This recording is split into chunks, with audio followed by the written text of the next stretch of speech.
여자분들만 계시네요. 네, 반갑습니다. 옆에 분들하고 인사 한번 나눠보시기 바랍니다. 안녕하세요. 네. 처음이십니까, 완전? 네. 작년에 하셨어요? 그럼 뭐 학원 분위기에는 굉장히 익숙하시겠네요. 예. 예, 일단요, 그러니까 어느 정도 예비 지식은 갖고 오셨죠. 그러니까 1차 과목은 뭐고 2차 과목은 뭐고 이런 거, 그죠? 그런 것조차도 몰라요? 이 시험은요, 그러니까 1차 과목하고 2차 과목으로 나뉘어요. 나뉘는데 1차를 먼저 붙어야 돼. 그래서 1차 과목에 해당하는 게 이제 민법하고요, 그리고 학개론입니다. 그리고 2차 과목에 해당하는 게 이제 중개사법, 그 다음에 이제 공시법, 그리고 세법, 공법, 이렇게 되어 있는데 시험 문제는 무조건 40문제씩 이렇게 나와요. 근데 이쪽은 요게 40문제 나오고 요거 합쳐서 40문제예요. 정확히 말하면 요게 24문제 나오고 요게 16문제 나옵니다.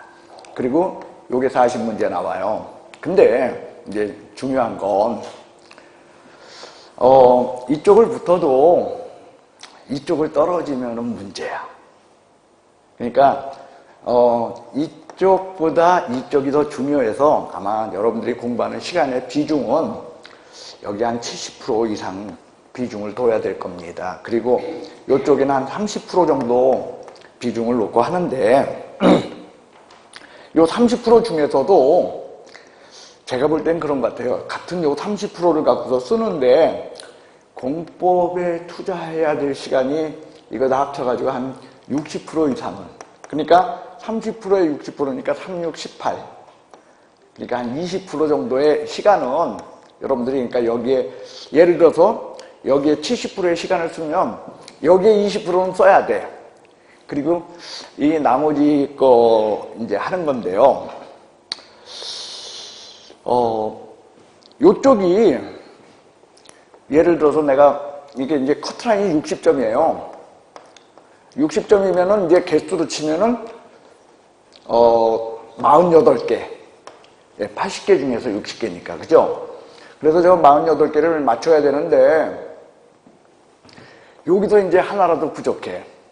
그러면 여기서 수석을 해도 의미가 없어요. 그러니까 중요한 건 1차야. 무조건 얘를 붙고 나서, 그리고 나서 이쪽을 이제 점수를 받아야 된다. 그런 얘기가 되죠. 그러니까 여러분들이 가지고 있는 시간에 대부분의 시간을 갖다가 이쪽에 투자를 해야 합니다. 근데 이쪽에 이제 시간을 투자한다라는 것이 지닌 의미가 뭐냐면 여러분들이 갖고 있는 시간, 즉 집에서 공부하는 시간을 의미하는 겁니다. 학원에 나와서 이제 여러분들이 수업할 적에는 그때는 결국은 동일한 시간을 요해요. 그리고 여기 와서 이제 수업을 할 적엔 여러분들한테 제일 중요한 건 뭐냐면 여기는 진짜 의무감을 갖고서 빠지면 안 돼. 근데 이쪽은 약간의 시간적 여유가 있어요. 하지만 강의는 빠지지 말라는 거죠. 그래서 혹시라도 강의를 빠지게 됐을 때 어쩔 수 없어서 동영상이라도 꼭 한 번은 보셔야 돼요. 그래서 하여간에 자기가 공부하는 데 있어서의 그 어떤 흐름, 이게 끊어지면은 그때는 힘들어요. 제가요, 오늘 첫날이니까 여러분들한테 시험 못 보는 비결을 얘기해 줄게요. 그러니까 시험 못 보는 비결이니까 요거대로만 안 하면은 합격해요. 이 시험은 이제 대부분의 사람들이 얘기하기를 굉장히 어려운 시험이다 이렇게 얘기를 합니다. 근데 암만 어렵다래도 절대로 1년에 끝내지 못할 그런 시험은 아닙니다. 1년에 이거 해결할 수 있는 시험이에요. 근데 1년에 해결하지 못하고 이게 이제 미적미적거리고 오래되게 된다면 본인도 지치지만도요, 학원에 있어서도 또 그게 그래. 그래서 하여간에 여러분들이 1년에 딱 붙어서 깔끔하게 붙고, 그리고 원하는 자기 꿈 이룬 다음에 밖에 나가서 뭐 하실 수 있게끔 된다면 아주 굉장히 바람직할 겁니다, 그게. 근데 1년 동안에 이걸 못하게 되는 그것은, 가장 근본적인 것은요, 머리가 나빠서는 아니에요. 이게 진짜 이 공부는 머리하고는 상관없습니다. 근데 뭐냐면, 공부 자체를 일단 즐겨서는 안 돼요. 여러분들 여기 온 게 그러니까 시험 준비하러 온 겁니까? 아니면 공부하러 온 겁니까? 그렇습니다. 그게 본질입니다. 그러니까 시험 준비하러 왔는데 시험 준비가 아니고 공부 자체를 즐기다 보면 그냥 오래 하면 되지 뭐, 공부 즐거운데 한 4, 5년. 그죠? 근데 그건 의미가 없단 말이에요. 일단 합격해야지. 그래서 말씀드립니다. 자, 예를 들어서 이게 민법이 100점 맞는 영역이야. 이만큼 알면은 민법이 100점 나와. 근데 요만큼 알면은 민법이 60점 나와. 그러면 여러분들은 요게 이제 반지름으로 60점 영역이 너무 작네. 조금 더 크게 할게요. 자, 여기 60점 영역이라고 합시다. 그러면 자, A하고 요 밑에 안에 빗금친 면적 B 하면은 B의 면적은 A의 면적의 몇 배일까요? 아니, A의 면적은 B의 면적의 몇 배일까요? 하나, 둘, 요거 세 개야. 하나, 둘, 세 개라고 잡았을 때 밖에 있는 큰 A1 그리고 안에 있는 작은 B1을 비교해보면 밖에 있는 A1의 면적은 안에 있는 B1 면적의 몇 배? 예? 이거의 9배예요. 우리가 그러잖아요. 파이 R제곱, 반지름의 제곱에 비례하다 보니까 9배야. 그 얘기는 뭐냐면 60점을 맞기 위해서 투자하는 시간, 그거하고 100점을 맞기 위해서 투자하는 시간, 그 시간의 비중을 놓고 얘기한다면 몇 배를 더 공부해야 된다? 9배, 10배 가까이 공부해야 돼요. 근데 요거면 되거든? 요거면 되는데 이런 거 공부해. 공부 자체가 뭐 하다 보니까 왜? 이제 여러분들은 지금은 처음이니까 이제 그 감이 없을지 몰라요. 근데 나중에 공부하다 보면은 교수님께서는 이거 뭐 별로 안 하고 중요시 않게 넘어갔는데 문제집에 나와 있네. 내가 어떤 문제를 풀려고 하는데 그 문제집에 있어. 근데 그게 여기 있으니까 그걸 갖다가 해결하려고. 그거 갖다 해결하려고 좀 모르는 거 붙잡고 있으면 시간이 어떻게 됩니까? 저절로 많이 가잖아. 그러니까 이거 해결하려고 그냥 여기다 쓸데없이 노력을 하다가 2시간, 3시간 그냥 막 가는 거야. 그러면서 이런 것들을 공부해요. 이런 것들을 모르는 거. 한마디로 말하면 그거요. 공부 못하는 사람의 비결은 모르는 것만 봐. 아는 건 절대 안 봐. 왜? 아니, 모르는 게 산처럼 쌓여 있는데 뭐하러 아는 걸 봐? 모르는 거 하나라도 더 봐야지. 그죠? 그런 생각이 굉장히 강해요. 그럼 아는 건 언제 보냐? 잊어버리게 됐을 때 봐요. 다 잊어버리고 머릿속에 남아있지 않게 될 때 그때 비로소 여기를 보고자 해. 즉 아는 것도 어떻게 됐을 때? 모르게 됐을 때 본다는 거죠. 그러니까 절대로 그렇게 공부하면 성적이 안 올라요. 이거는요, 여러분들 토막장식이야. 여러분들 민법이니 학개론이니 뭐 이거 다 뭐냐면 한마디로 말하면 이거는 학문이요. 얘가 이렇게 어떤 사실들을 내가 알고 있어. 근데 이게 절대로 끊어져 있질 않아요. 이게 다 이렇게 연결돼 있는 거야. 이게 연결돼 있어서 이걸 잡아서 들고 올리든 이 부분을 잡아서 들고 올리든 여기를 잡아서 들고 올리든 다 꿰서 줄줄이 올라와야 돼. 그래야 비로소 공부가 되는 거거든요. 그런데 이런 걸 공부했던 분들은 이게 다 뭐냐? 토막랑식이야. 그리고 여기다가 쓸데없이 시간 투자하느라고 정작 본질적인 이 부분을 놓쳐. 왜? 아는 거거든. 쉽거든. 그럼 한 번 알면 끝까지 알아? 아니면 결국은 잊어버려? 결국은 잊어버리거든요. 그러니까 본질을 놓치고 이 주변. 그러니까 우리가 흔히 하는 얘기 있잖아요. 우리 애는 책상에 앉아있는 시간이 꽤 돼. 공부 열심히 하는 것 같아. 근데 성적이 안 올라. 우리 그런 얘기 하죠. 아마 그 애는 나름대로 열심히 했을 거예요. 하지만 나름대로 열심히 했어도 어떤 걸 하고 있겠어? 모르는 것만 더 죽으라고 파는 거야. 물론요, 모르는 것을 알게 됐을 때 그 희열, 그건 굉장히 큽니다.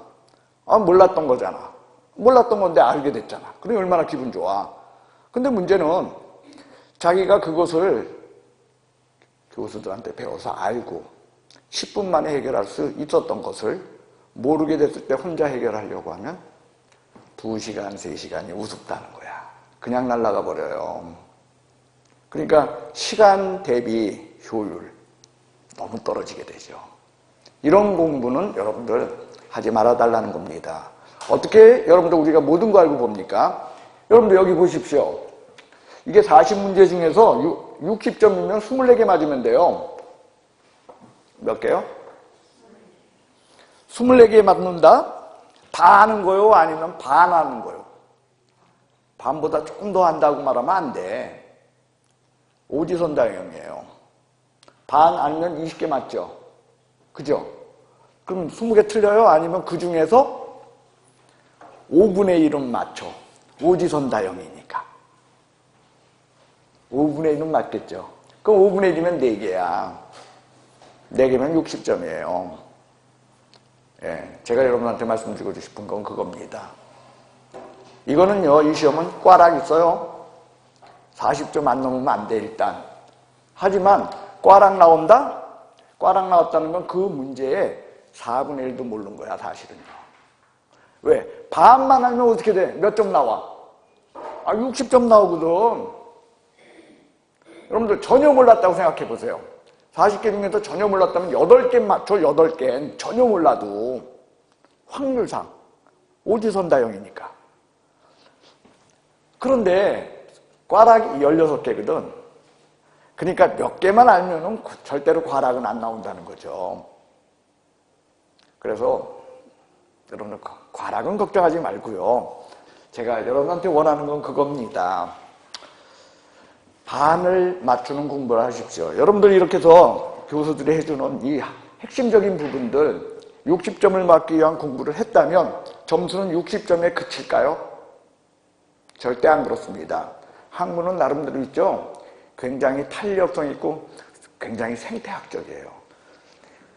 나름대로 이 부분을 갖다가 내가 알고 해서 완전 포화 상태에 이르죠. 포화 상태에 이르면 어떻게 될까요? 당연히 팽창해요. 당연히 팽창해서 공부는 안에서부터 저절로 커지는 공부가 돼야 되지, 모르는 것들 주변에서 미리 받아들이려고 하는 저런 공부가 돼서는 안 된다는 거죠. 그럴 적에 비로소 효율적이고 여러분들이 잘할 수 있어요. 자, 이건 여러분들 제가 한번 미시적으로 살펴본 거고, 우리 한번 이번에는 다른 측면 한번 거시적으로 한번 접근해 볼게요. 자, 이게 이제 성적이요. 이게 이제 여러분들한테 주어져 있는 시간이야. 그러면 기본적으로 성적과 시간을 많이 투자하면 투자할수록 성적은 어떻게 되겠어? 오르게 되겠죠. 그러면 여러분들은 이런 이제 생각을 하게 됩니다. 나름대로 머릿속에 시간을 투자해서 성적이 오르고, 시간을 투자해서 하니까 시간을 투자하면 성적은 요만큼 오르고, 요만큼 투자하게 되면 요렇게 오르고, 이만큼 투자하게 되면 요렇게 오르고 하면 성적이 차츰차츰 올라가는 저런 걸 예상하게 돼요. 그리고 내년엔 아마 27일쯤 될 것 같은데요. 28일쯤 아마 시험 본다면 10월 28일. 그때까지 이제 여기 맥시멈으로 여러분들에게 주어져 있는 이게 시간이야. 그럼 여러분들은 성적을 어디까지 끌어올릴 수 있는 거예요? 여기까지 끌어올릴 수 있겠죠? 저만큼 공부하면. 그리고 대충 이제 이게 뭐냐면 합격선이야. 60점. 예. 그러니까 사실은 어떻게 되냐? 이만큼의 시간적 여유가 아직은 있다는 거예요. 예. 그러니까 풀로 내가 맥시멈으로 시간을 갖다 가동했을 땐 성적은 여기까지 오르지만, 그죠? 나는 그래도 60점을 넘길 수 있으면 내가 그러니까 시간을 요거 이상을 시간을 활용하게 되면 나는 합격할 거다. 라는 나름대로 이제 머릿속에 그래프를 그리고 공부를 출발합니다. 그래서 열심히 해요. 처음에.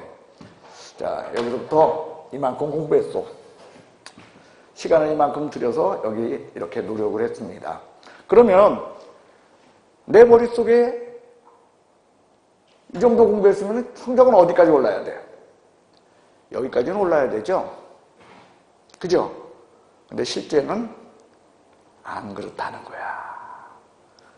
이렇게 했는데 제자리야. 그럼 우리한테 제일 무서운 건 뭐냐면 이거야. 해도 결과가 없을 때 그때 나는 아닌가 보다. 이건 아니네 하고 여기서 좌절하고 포기합니다. 근데 좌절하고 포기하는 걸로 끝이면 또 돼요. 근데 요 시험이 의외로 이게 안 그럴 것 같아도 중독성이 있어요. 그래서 놀다 보면 생각이 또 바뀌어요. 에이, 놀면 어떡해. 그래도 공부해서 한번 결과 얻어보지. 내가 그때 뭔가 잘못되어 있는 거야.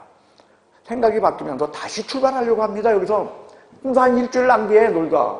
그거 다시 출발하니까 이때는 뭐냐면 이런 그래프야. 여기서. 왜? 여기서부터 이제 출발하는 거니까. 그리고 다시 공부해. 근데 성적 오른다, 안 오른다? 안 올라. 또 슬럼프야. 그리고 관두면 되는데 또 해. 그럼 여기서 이렇게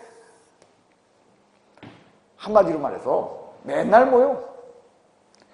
해도 성적이 오르지 않는 끊임없이, 그죠? 지루한 작업의 연속일 뿐입니다. 저렇게 되면 안 된다는 거예요. 공부는. 내가 있죠. 해서 안 된다고 느낀 그 시점에 그때 좌절하지 말고 더 하세요. 조금만 더 애써 보세요. 그러면 어느 순간에 성적이 이렇게 올라요. 근데 성적이 한번 올랐으니까 이제는 이걸 따라가는가? 안 그래. 또 제자리야. 시간을 투자하지만 성적은 오르지 않고 제자리입니다. 그러나 어느 순간에 또 와요. 기회가 뜹니다. 그리고 또 어떻게 하면 또 지루함의 연속이야. 그러나 이겨냈을 때 떠요. 여러분들, 우리는 뭐냐면 남을 쳐다볼 적에는 겉으로 드러난 걸 봐요. 하지만 자기를 볼 적에 뭐냐면 자기가 생각하고 자기가 있었던 속을 보는 거야. 그래가지고 남이 보는 나하고 내가 알고 있는 나는 굉장히 다를 수가 있잖아요. 예. 지금요, 이 빨간 돈, 이걸 경험했던 이 사람을 밖에서 쳐다볼 때는 그 사람이 끊임없이 그 사람도 이 지루함의 연속이었던 거, 공부를 해도 시간 해도 안 오르고 해도 안 오르던 그런 지루함의 연속이었다라는 것을 남들은 몰라. 남들은 겉으로 드러나는 이것만 봐요. 이것만. 그럼 어떻게 되냐? 얘는 성적이 이렇게 오르는 애야. 쟤는 저렇게 기하급수적으로 올라. 하지만 걔도 내면에 들어가면 어떻소? 속 깊은 데로 들어가면 걔도 해도 안 오르고 해도 안 오르는 지루함의 연속이었다는 거예요. 오로지 지루했을 뿐이에요. 그러나 그 사람은 그걸 어떻게 한 거야? 이겨낸 거예요. 지금 언니들 보니까 나이들이 어려. 그래서 애들이 아마 조금 할 거예요. 그죠? 없거나. 그런데 이제 애들 더 키우다 보면은 여러분들 입에서 어느 순간에 이런 말이 나오기 쉬워요. 남의 애는 공부도 안 하는 것 같은데 성적이 툭툭 잘 오르는데 우리 놈은 해도 안 올라. 그리고 해도 뭐 암만 해도 결과가 없어. 이렇게 말하기 쉽거든요. 그런데 그거는요, 쳐다보는 것뿐이에요. 밖에서. 만약에 여러분도 있죠, 우리 애가 성적이 이런 식으로 자기가 공부한 양만큼 투자한 것만큼 저렇게 성적이 오르는 저런 거였다면 애가 서울대 못 보낸 애가 어디 있어. 한 5수쯤 시키면 될 거 아니야. 우리 애는 좀 공부해도 느려. 이렇게 느려. 그럼 뭐 시간 더 많이 하지 뭐. 1년 시키고 2년 시키고 3년 시키고 4년 시키고 5년 시키면 결국 어느 순간에 서울대 갈 수 있을 거 아니야? 근데 그렇게 됩니까? 절대 이런 일 안 벌어져요. 결국 뭐냐? 자기와의 싸움에서 이겨야 돼. 여러분들 요거 한 번, 두 번, 세 번 정도의 저런 있죠? 성적이 바짝 뛰는 저걸 경험한 사람은 무조건 합격이야. 저거 한 번 더 경험하죠? 수석이야. 그리고 저런 경험을 한 사람들은요, 자기가 예상했던 것보다, 예상했던 거, 60점 합격선이 여기죠. 여기보다 더 빨리 도달해요. 결과를 더 빨리 얻을 수 있습니다. 그래서 부탁드려요. 공부하면 성적 오른다. 하지만 그냥 오르는 건 아니다. 지루함의 연속일 뿐이다. 라는 사실을 잊지 않고 여러분들이 공부했으면 좋겠습니다. 그 다음, 이 과목에 대해서 소개해 드릴까 합니다. 여러분들이 중개사법이라는 이 과목은요, 되게 쉬운 과목이요. 그럼 엄청 쉬워요. 근데 문제는 뭐냐? 모의고사 보면 더럽게 어려워. 모의고사 보면 절대 못 맞춰요, 이게. 하지만 여러분들이 본고사를 볼 적에는 여러분들이 생각한 것 이상의 점수를 획득할 수 있는 과목이 이 과목입니다. 그래서 말씀드립니다. 다른 과목들하고 달리 이건 쉬운 만큼 여러분들은 있죠, 결과를 빨리 얻을 수 있어요. 대신에 부탁드려요. 이거는요, 다른 과목을 보조해 줘야 돼요. 그러니까 여기다가 여러분들이 갖고 있는 시간을 갖다가 여벌로다가 투자를 해가지고서 죽으라고 한다? 그 시간이면 차라리 민법이나 학개론을 해야 돼요. 그러니까 여러분들이 갖고 있는 시간을 투자를 갖다 이쪽에 하기 위해서 이 과목은 보조해 줘야 되고요. 그 다음에 2차 과목 여러분들 평균 또 60점 넘어야지 합격이거든요. 이거 평균 60점 넘게 하기 위해서 여기서 모자라는 점수를 여기서 보충해 줘야 되는 과목이 이 과목이에요. 그래서 시간적으로 절약하고 점수는 점수대로 얻게 하기 위해서 제가 여러분들한테 요구하는 건 그거요. 믿고 따라와 주십시오 라는 거요. 뭐라고요? 예, 믿고 따라와 주세요. 여기서 믿고 따라온다는 데는요, 사실상 굉장히 어려운 부분이 있습니다. 그러나 그 믿고 따라와 달라는 얘기를 갖다가 제가 여러분한테 거침없이 할 수 있는 이유는 뭐냐면, 저는 나름대로 이 과목을 가르쳐 가지고서 실패 안 했다고 생각해요. 하지만 그 중에도 이런 사람들 없었을까요? 이 과목 때문에 나한테 티는 못 냈어도 이 과목 때문에 자기는 떨어졌다 생각하는 사람 충분히 있었을 겁니다. 그러나 이쪽에서 한 10몇 년 동안 이걸 해오면서 제가 느낀 바로는 대부분의 사람들, 예, 우리 서로 신뢰하고 같이 공부했던 대부분의 사람들은 이 과목 때문에 실패한 적은 없을 것이다 라고 나름대로 제가 생각할 수는 있어요. 예, 그래서 오늘 그러니까 여러분과 제가 또다시 이렇게 인연을 맺었는데 기왕이면 믿고 따라와 주십시오.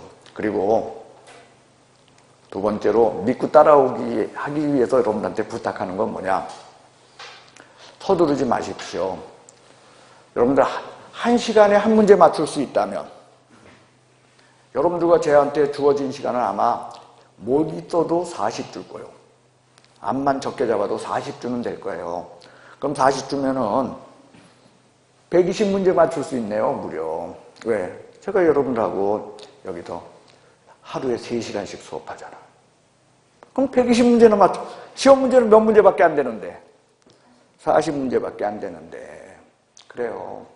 그게 가능하다는 거예요. 믿고 따라와 주시고. 그리고 좀 신뢰해 주세요. 그 다음 진짜 부탁드리는 겁니다. 이건 있죠. 여기 보면은요, 여러분들은 학계론을 제외한 나머지 것들은 전부 뭐라고 적혀 있어? 법. 이 법이란 과목이요. 한글로 적혀 있지만 우리나라 말이 아니에요, 저게. 저겐 법이라고 하는 세상이 지니고 있는 다른 곳의 말이야. 그래서 저 언어에 익숙해지려면 언어를 배우는데 시간을 요해요. 너나 할 것 없이. 두 달은 귀가 열리는 시간이 필요하다는 거예요. 무슨 말인지 들리는데 걸리는 시간이 한 2달은 필요해. 그러니까 그 2달 동안은 여러분들이 있죠. 참아내야 돼요. 전부 그렇습니다. 법입니다. 그러니까 그걸 2달 동안 귀를 열어주시기 바랍니다. 그래서 2달은 하여간에 세상 없어도 버텨내야만 한다라는 사실을 잊지 마시기 바랍니다. 그래요. 그리고 저 법들은요, 민법을 제외한 다른 법들은요, 법조문들이 보면은 어떻게 되냐면 1조, 목적이야. 그 다음에 2조 하면은 뭐냐면 용어정의야. 예, 법은 왜 용어부터 정의를 하냐? 우리가 알고 있는 말하고 법에서 쓰는 말이 어떠니까? 달라서요. 두 개가 언어가 다르다 보니까 용어 정의부터 들어가. 그래가지고 용어 정의가 제대로 되어 있지 않다면 무슨 말인지를 모르는 거야. 이게 그게 문제인 거예요. 그러니까 예를 들면은요. 자, 여러분들 교재 한번 잠깐 펼쳐볼까요? 거기에 핵심 요약집을 한번 보세요.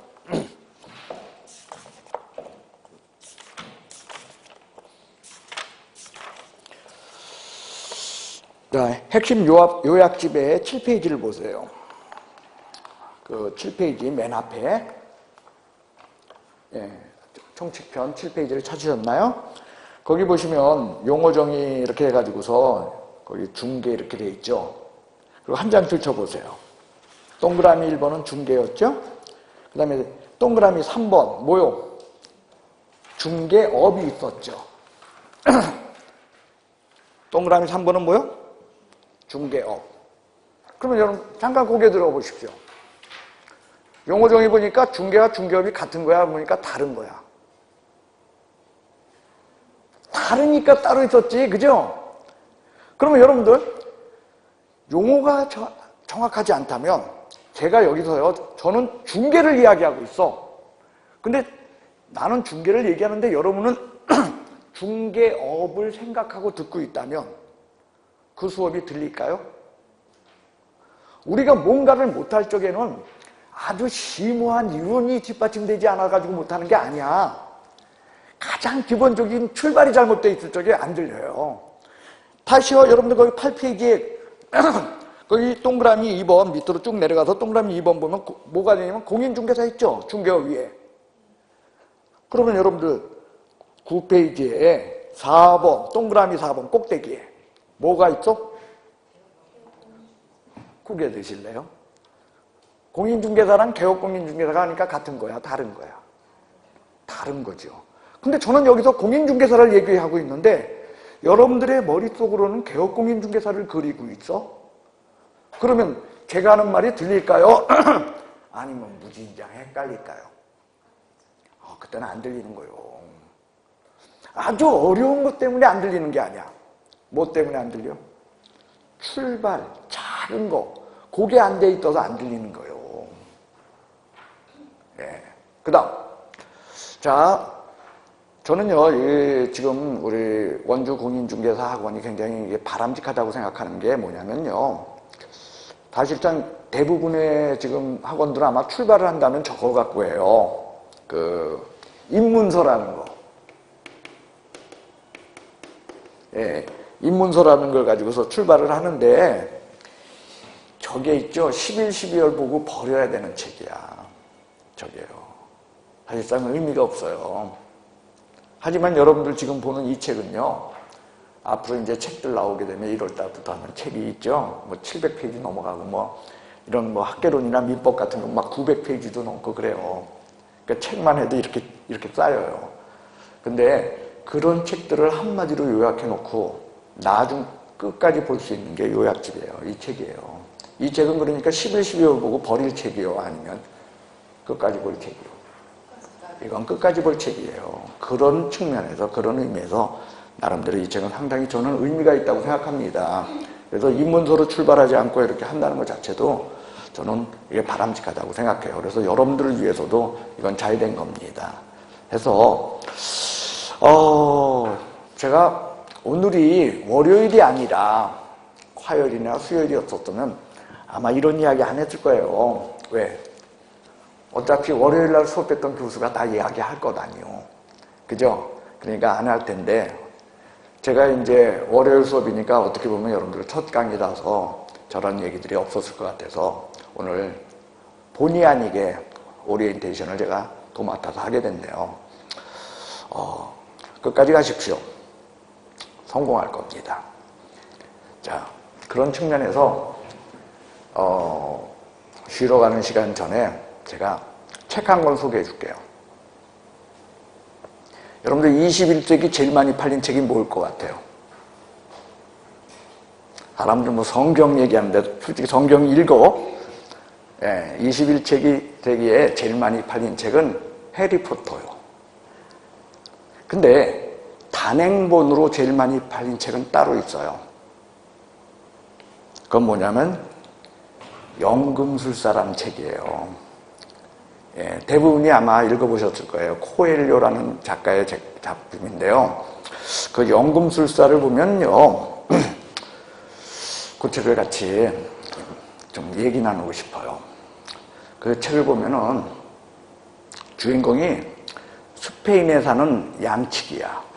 그냥 목동이에요. 그냥 그 스페인의 그 넓은 평원에서 순한 양들 끌고 나름대로 목가적인 전원적인 생활을 즐기면서 그냥 행복하게, 그리고 수입도 나름대로 괜찮고 한 살만한 그리고 행복한 그런 양치기 소년이었어요. 근데 여기 이 친구가 어느 날 꿈을 꿔요. 꿈을 꾸는데 이집트의 피라미드 밑에 가가지고 땅을 파게 되면 엄청난 보물이 묻혀 있다는 그런 꿈을 꾸게 됩니다. 그래서 이 친구는 거기서 고민에 빠져요. 나름대로 행복했던 나의 지금 이 생활을 그대로 유지할 것인가, 아니면 꿈을 찾아 이걸 포기하고 길을 떠나볼 것인가 라는 그 나름대로의 선택의 기로에 서게 됩니다. 결국 이 친구는 양이니 뭐니 다 이런 거 처분하고 꿈을 찾아 길을 떠나는 그런 여행을 택합니다. 자, 여러분들 여기서 약간의 이제 시대적인 그런 배경을, 그러니까 요 소설의 배경을 여러분들이 이해하셔야 돼요. 일단요, 그거는요, 그 소설은요, 작가가 의도적으로 시간은 무시해요. 그러니까 뭐냐면 거기가 중세 얘기인지 아니면 근대 얘기인지 아니면 오늘날 얘기인지 이런 거는 완전 무시해버려요. 그런데 유럽인들에게 있어서는 지중해라고 하는 것을 끼고 그게 하나의 세계예요. 근데 그 지중해의 제일 끝, 그게 어디냐면 스페인이야. 그러니까 서쪽 끝은 스페인이야. 근데 제일 동쪽 끝, 그건 어디냐? 이집트인 거예요. 그러니까 세상의 끝에서의 끝으로의 여정인 거예요. 그게 가정한 게. 근데 거기서는 백길을 따라서 그냥 일주일 동안 쭉 가는 그런 여행이 아니에요. 뭐냐면 아프리카 그 이제 북부 해안들, 아프리카 북쪽에 있는 그 해안들을 갖다가 거기를 여행을 하는 거예요. 근데 그 중에는요, 수없이 많은 이민족, 그러니까 다른 민족들이 살고 있어.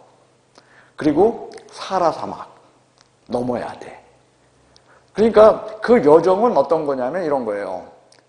끝없이 멀고 험난한 여정이다. 그런 거예요. 어쨌든 이 친구는 선택을 해가지고 길을 떠나요. 근데 그 여행하는 그 과정이 상당히 험난하지만 무조건 험난한 것만은 아니었어. 거기는 나름대로 이민족한테 가서 이제 뭐 재산 없으니까 돈 없으니까 어떻게 여행 경비를 위해서 자기가 일하네요. 그래서 언어를 배우고 그리고 다른 풍습을 배우고 그리고 상업을 배우고 그리고 자기 인생의 스승이라고 할 수 있는 연금술사도 만나요. 그리고 어떤 부족에서 사랑하는 여자도 만나. 그러면서 천신만고 끝에 피라미드 밑에 도착해요. 땅을 팝니다. 보물은 있었을까요? 없었을까요? 네. 보물은 없었어요. 이 책은 얇은 책이에요. 한 300페이지 정도밖에 안 되는 그런 얇은 책인데 여기까지가 290페이지 얘기야. 보물은 없었어. 근데 설상가상으로 갑자기 도둑들이 나타나서 이 친구가 갖고 있었던 모든 것을 다 뺏고 두들겨 패고 상처투성이로 쓰러지게 돼요. 그럼 그 친구 앞에 그 도둑 두목이 이야기해요. 난 너 같은 바보 처음 봤다. 나 맨날 꿈꾼다. 스페인의 어느 마을에 교회 밑에 큰 나무가 서 있는데 그 나무 밑을 파면은 거기 엄청난 보물이 묻혀 있다. 근데 내가 바보냐? 그거 믿고 길 떠나게 하면서 핀잔을 줍니다. 보물은 있다는 거요? 없다는 거요? 있었어요. 자기가 양들을 몰고 다니던 자기가 살던 마을 그 큰 나무 밑에 보물은 있었어요. 이 친구가 거기서 깨달아요. 돌아옵니다. 보물 캐네요? 사랑하는 여자 데리고 와요? 예. 그게 이 소설 얘기요. 그럼 뭐 이 얘기를 왜 합니까? 여러분들한테 제가? 여러분들이 나름대로 집에서 뭐 누군가의 아내일 수도 있고요. 누구의 엄마일 수도 있고 그리고 누군가의 자녀일 수도 있고 행복하게 사실 수 있었어요. 근데 여러분들이 바로 꿈을 찾아 길을 떠났어요. 쉽지 않은 여정인데 죽으라고 여러분들 공부해야 되는 그 어려운 길을 선택하셨어요. 하지만 그 여행은 그렇게 어렵지만은 않다는 거예요. 여러분한테 많은 것을 줄 거예요. 이겨내십시오. 결국 여러분들 피라미드 밑에 도착해가지고 땅을 파면 보물은 없을 거예요. 여러분들이 보물인 줄 알고 있었던 자격증 A4 용지 한 장에 불과해. 보물 아니라는 거 알게 돼요. 근데 진짜 보물은 따로 있다는 거죠. 어디에? 내 가장 가까운 곳에 있었어요. 나의 형제일 수도 있고요. 내 아이일 수도 있고 내 부모일 수도 있고 내 신랑일 수도 있고 가장 가까운 데 있는데 가까운 데 있으면 뭐하고? 그게 보물인지를 모르는 걸. 하지만 꿈을 찾아 길을 떠났던 사람들만이 진짜 보물을 발견한다는 거예요. 가장 가까운 데서. 여러분들 중간에 망설이고 중간에 관두겠어. 피라미드 밑에 도착해서 땅을 한번 파보실래요? 땅을 파십시오. 그러면 여러분들이 인생의 진짜 보물을 발견할 것입니다. 어디서? 내 가장 가까운 곳에서. 자, 이것부터 수업하겠습니다.